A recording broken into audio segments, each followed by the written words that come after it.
Ça rime à quoi avec Hélène Sanguinetti pour Alparego, pareil à rien? La nuit partout dans la maison, escargots s'y font les cornes. Des animaux pendus, les bords gelés du visage, les mains gelées. Dans les gants, car l'eau est entrée d'un coup, elle a dû. De l'eau, c'est insaisissable. Sous le tunnel et même bien avant la gare, contre les murs de la pisse d'hommes et de chats, ça sentait tellement qu'on se pinçait le nez tout le long, sous le tunnel, et la bouche bouclée à mourir, oui, ça sentait.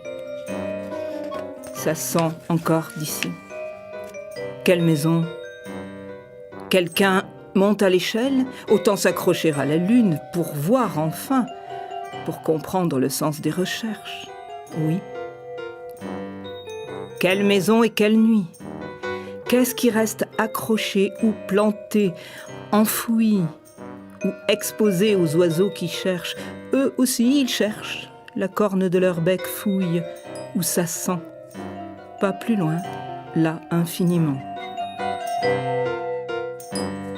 C'est plein de cornes ce recueil-là, Hélène Sanguinetti. Cornes des escargots qui se fondent dans la nuit, bec des oiseaux qui fouillent l'inconnu. C'est assez drôle de voir une corne dans un bec d'oiseau.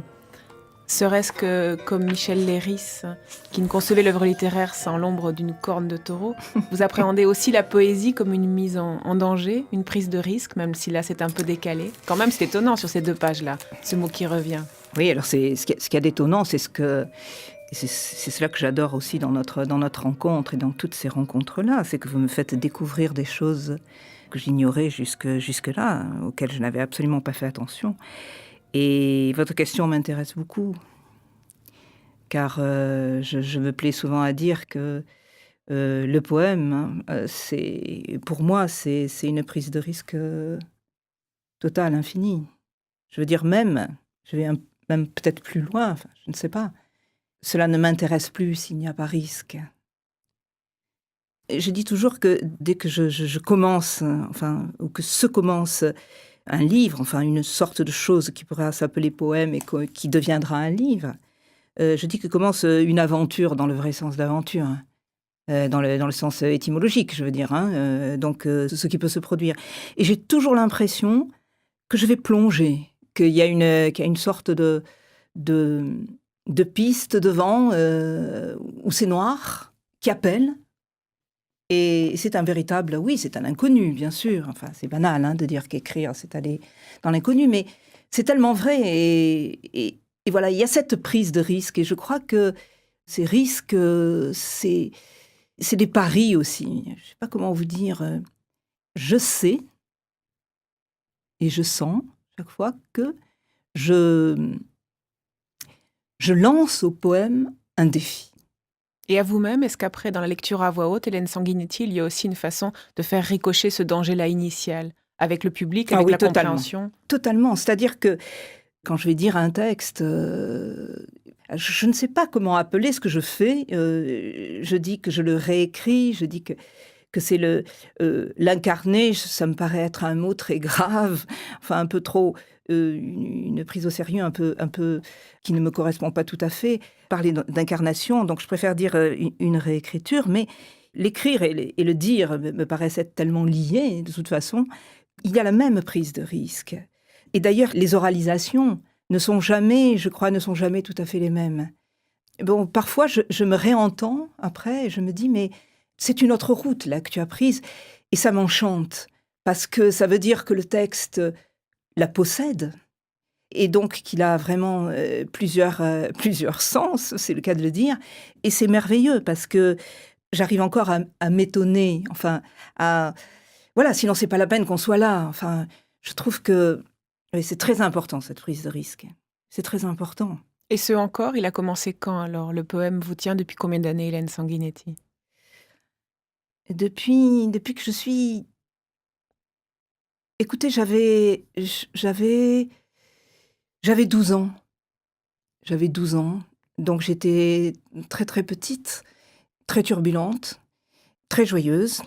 J'avais 3 frères, ils disaient leurs textes, j'avais des cousins qui étaient très musiciens, hem et j'ai été élevée dans ces voies-là, dans cette magie, j'allais dire et donc j'ai essayé, je crois, de faire comme eux et je l'ai raconté plusieurs fois et un jour, j'ai ouvert mon petit secrétaire que j'avais dans la salle à manger de mes parents, lorsqu'on habitait Marseille, au boulevard de la Libération. J'ai regardé les choses que j'avais devant moi, dans mon bureau. Alors, vous savez, je lisais Tintin, L'Île Noire, j'avais une gomme marque Pélican, des cahiers à spirale, tout ça. Et j'ai pris une feuille d'un classeur, une feuille qui était vert clair. Et là, j'ai commencé à nommer les choses que j'avais devant moi, les objets que j'avais devant moi. Alors, bien sûr, il y a eu le pélican, donc ça a donné Bianca, le poème s'appelle Bianca, c'est le premier que j'ai écrit. Oh là, héron, pélican, et là, héron, c'est Bianca, etc. Bon, et Bianca, c'était bien sûr Bianca Castafiore.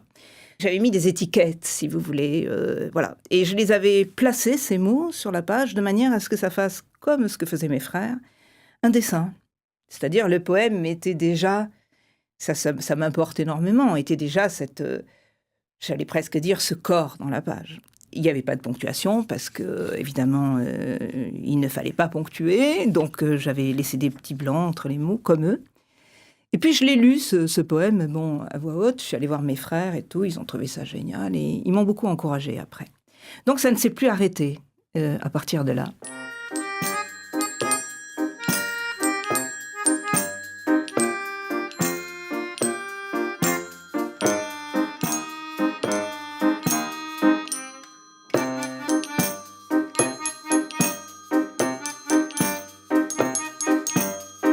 Et cet Alparego, alors, ce pauvre guetteur qui donne son titre à ce livre-là repris aux éditions de l'Amandier, Alparego pareil à rien, comme on dit bon à rien, sauf que lui c'est tout l'inverse. C'est un homme aux bandelettes dont le nom résonne un peu comme celui d'un condottiere italien. Ça vient d'où Alparego? J'ai l'habitude, enfin l'habitude c'est un grand mot, mais j'aime beaucoup, ou il me plaît, de fabriquer, presque pour tester mon pouvoir de partir dans une aventure, justement, dans un poème. Il m'arrive, alors ça fait depuis très, très, très longtemps, je trace des dessins, des formes, bon, sur du papier. Et puis, un jour, j'ai commencé à faire des têtes dans l'argile. Et ces têtes sont devenues extrêmement importantes pour moi. Donc des têtes, hein, des visages. Des visages, et toujours une tête, bon, alors peut-être parce que je ne sais pas faire autre chose, hein, c'est possible. Toujours cette tête très nue, très lisse aussi, et qui regarde légèrement vers le ciel, si vous voulez, on peut dire ça, où le visage va un peu vers le haut, enfin je sais, voilà. Et donc j'ai commencé à faire ces têtes, et puis ces têtes, étrangement, sont entrées, enfin, m'ont permis vraiment de sentir extrêmement présent des sortes de personnages qui allaient devenir des êtres de ce peuple qui me suit tout le temps dans mes livres. Et par exemple, dans mon premier livre publié en 99, de la main gauche exploratrice, il y a 2 personnages. Il y en a un qui s'appelle, enfin je dis des personnages pour aller vite, moi je préfère dire des êtres. Il y en a un qui s'appelle Emilio et l'autre Chango. Et ça a d'abord été ces petites têtes assez étonnantes en argile. Alors pour Alparego, un jour, j'ai pris du plâtre, du carton, de la gaze, de l'étoupe, des bandes, et puis c'est monté une sorte, je ne sais pas comment le dire, une sorte de statue qui a fait 51 cm de haut, qui s'est fini par une tête. Il n'y a pas de bras, il a apparemment pas de jambes, il y a une tête, il a 2 yeux, il y en a un qui est un petit galet de la plage, un autre qui a un bouton. Il a sur la tête 3 petites, on va dire, allumettes en bambou. Enfin, c'est un peu plus gros que des allumettes. C'est des petits bouts de bambou qui font un peu... Alors, je reprends votre idée de cornes. C'est la première fois que ça me vient. Ça fait un peu des cornes, si vous voulez. Et puis il est, voilà, il est très...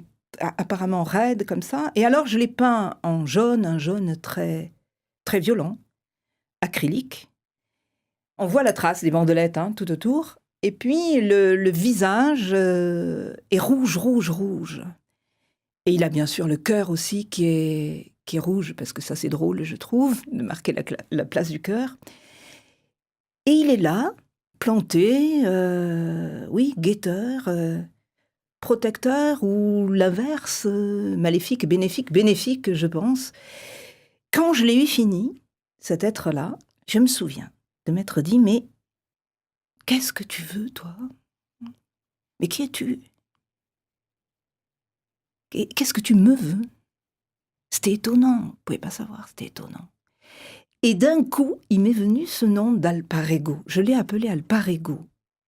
Et je lui ai dit, mais tu es pareil à rien, toi. Alors c'est drôle, parce qu'à la même époque, j'étais en train d'écrire un poème, il n'y a pas de titre, mais c'était un petit texte comme ça, que j'ai mis après sur une grande affiche, que j'aime toujours, et où il y avait un personnage qui était prince de rien.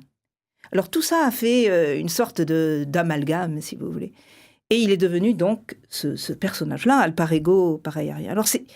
Alors voilà comment est né, si je puis dire, le poème. D'ailleurs, on retrouve un passage comme ça avec cette sorte de bec d'oiseau, parce que c'est vrai qu'il a un bec d'oiseau. Enfin, il m'a ouvert la route donc pour ce poème d'une manière extrêmement... c'était urgent, quoi. Et donc, il est devenu très rouge. Donc, je disais que les couleurs étaient très vives, parce qu'en fait, je dirais presque qu'il y avait déjà toute la rage dans cette statuette dont le poème allait devoir se charger. Si je prends le mot de charger en plein sens, avec tous ses sens. Voilà, et cette rage, elle était... Je m'en souviens mal, parce que c'est un peu... Bon, je vous raconte ce qui vraiment m'a particulièrement marqué, quoi, avant l'écriture du texte, qui est quand même... c'est quand même un peu particulier, quoi. Mais ça m'arrive. Comme m'arrive aussi de... Bon, je pense à « Et voici la chanson » qui a été aussi publiée par l'Amandier en 2012, mais où il y a un couple très antagoniste, qui est le couple dont notre vie est faite, qui s'appelle Joug-Jouy. Après le livre, alors ça c'est beaucoup plus rare, mais ça m'arrive aussi. Après le livre, j'ai fait un être très très étonnant, bicéphale, et avec une tête, une face souriante et une face monstrueuse. Et voilà, et j'aime beaucoup dire, voyez, je vous présente Django, je vous présente Emilio. Voyez, c'est Alparego.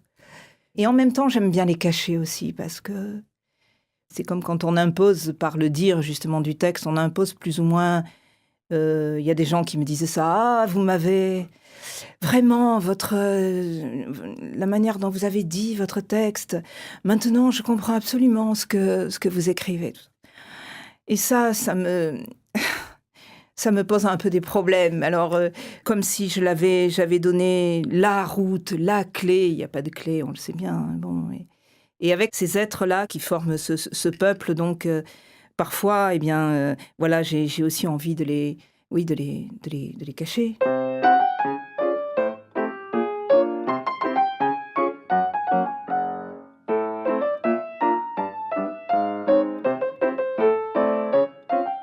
Une petite voix qui insiste, c'était, est venue de très loin, passée sous l'armure, venue là-dessous, venue de là.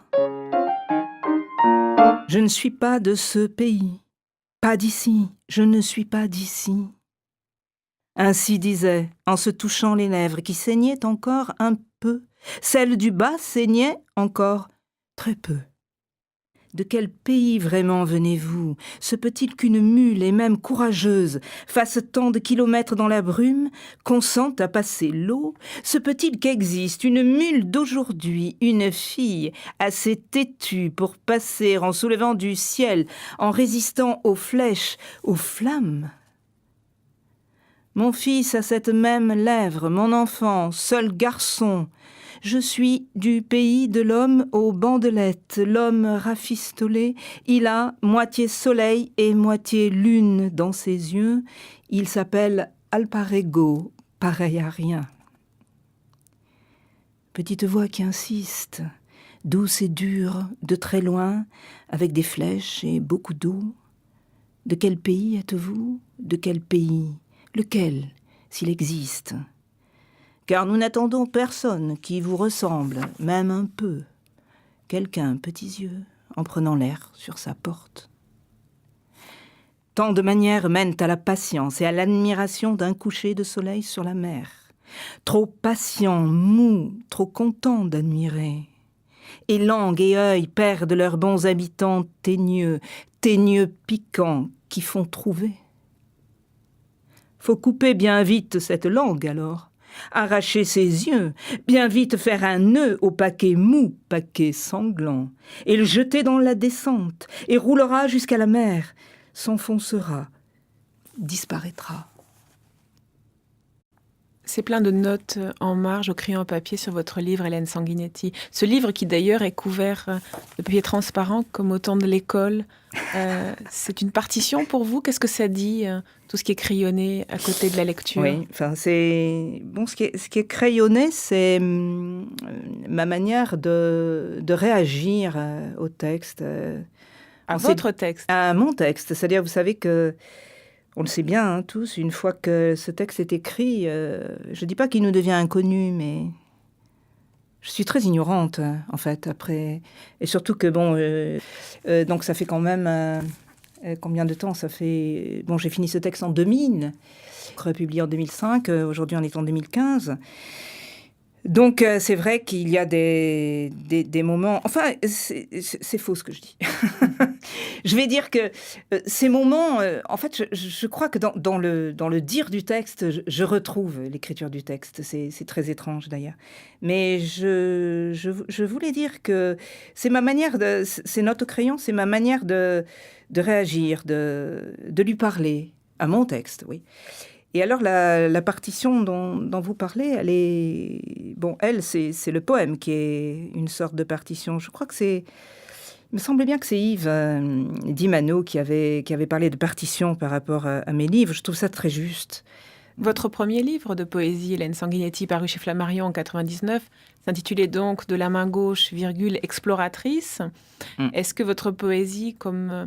dans le dessin ou la peinture, où l'on peut sentir une main de gaucher ou une main de droitier en fonction du sens des traits, est-ce qu'il y aurait une voix de droitière ou de gauchère? Puisqu'en plus, vous dites vous-même que vos poèmes naissent de sculptures parallèles. Pas toujours, ils naissent de sculptures parallèles. Mais ce qui m'intéresse, ce qui me plaît vraiment dans ce que vous dites, c'est cette main gauche. La main gauche, c'est la main sauvage. C'est la main qui est capable d'aller justement chercher où on ne sait, où on ne sait pas, où on ne sait rien. Il me semble, oui, que c'est la main malhabile, c'est la main qui n'a pas été éduquée. Oui, c'est séduisant, hein, comme. Elle est pleine de promesses. Elle est pleine de promesses. Oui, j'espère qu'il y en aura encore de belles.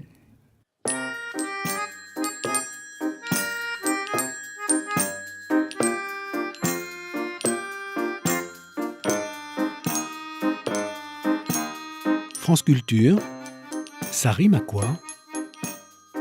Sophie Nolot.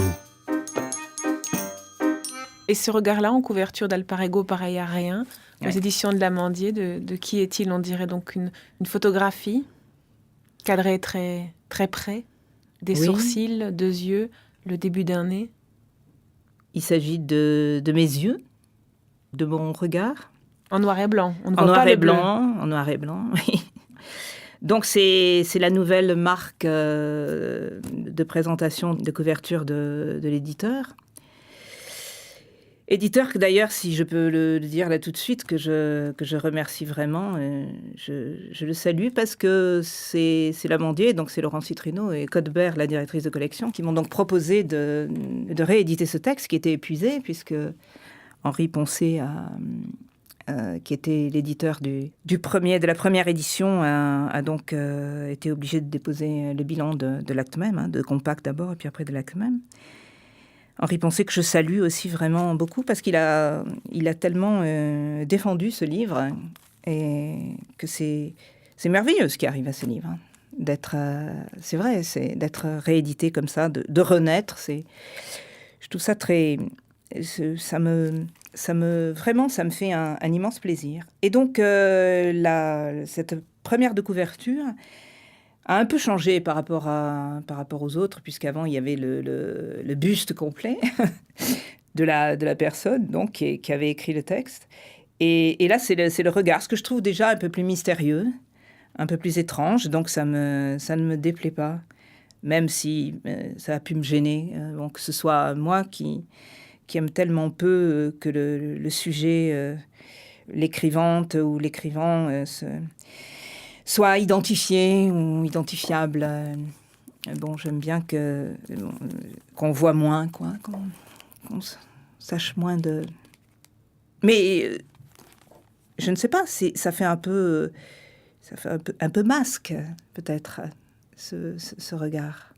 Vous dites souvent, Hélène Sanguinetti, que le journal L'Équipe vous inspire, et vous inspire autant que les penseurs. C'est parce que vous êtes du genre poète sportive?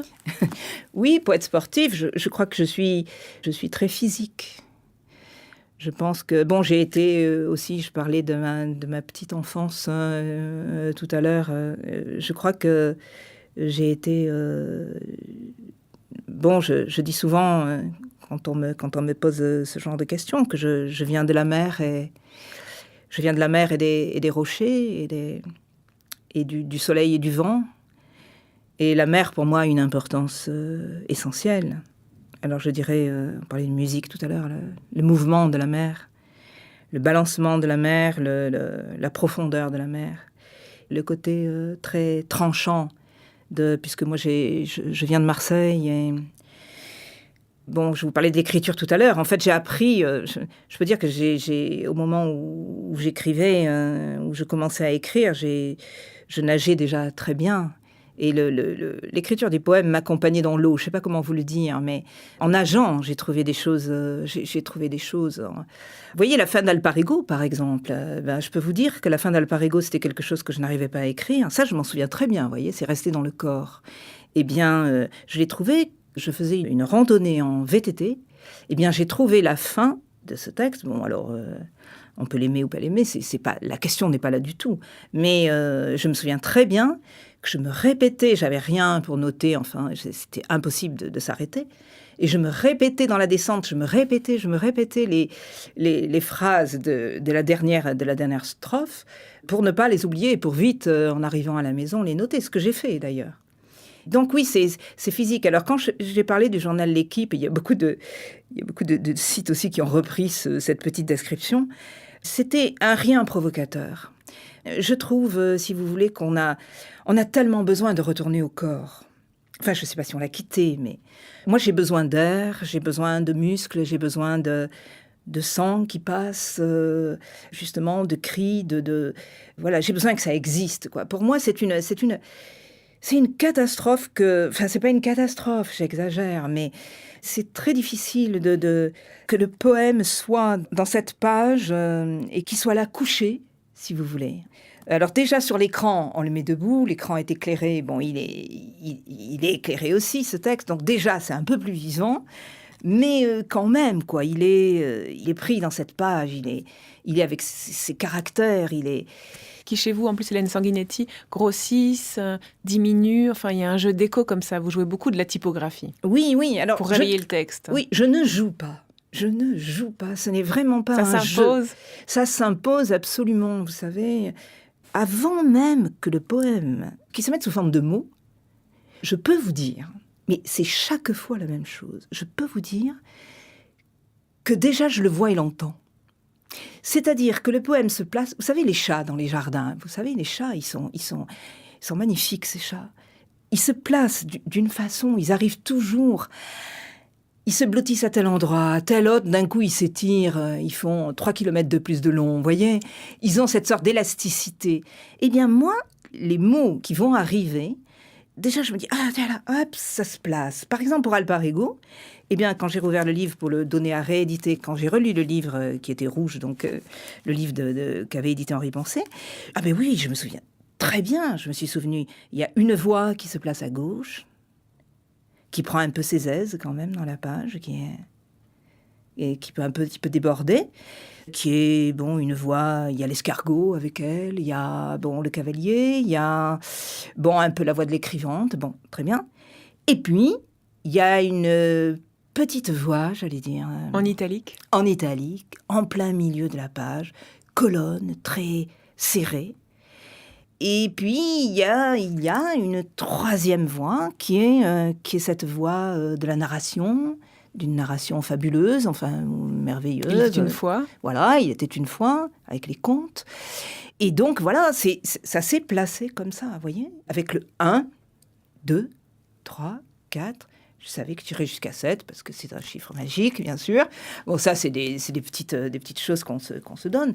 Voilà, ça aussi, c'est très physique. Dans la typographie, il y a déjà le rythme, il y a le rythme, mais il y a ce qu'on entend, il y a ce qu'on voit. Et moi, ce qui me plaît beaucoup, c'est ce que j'ai beaucoup fait dans la chanson aussi, Et voici la chanson, c'est qu'à voir le texte et l'entendre déjà. C'est pour ça qu'on peut parler de partition, hein.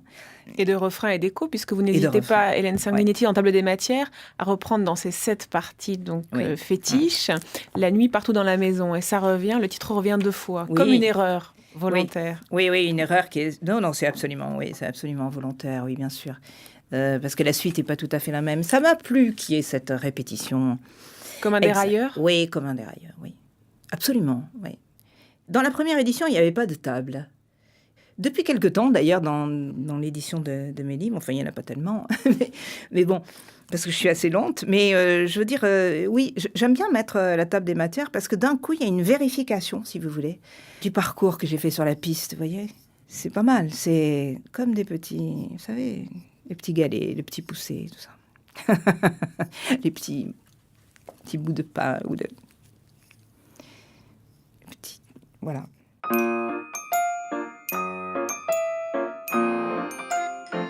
Alparego, pareil à rien, d'Hélène Sanguinetti, est publié aux éditions de l'Amandier.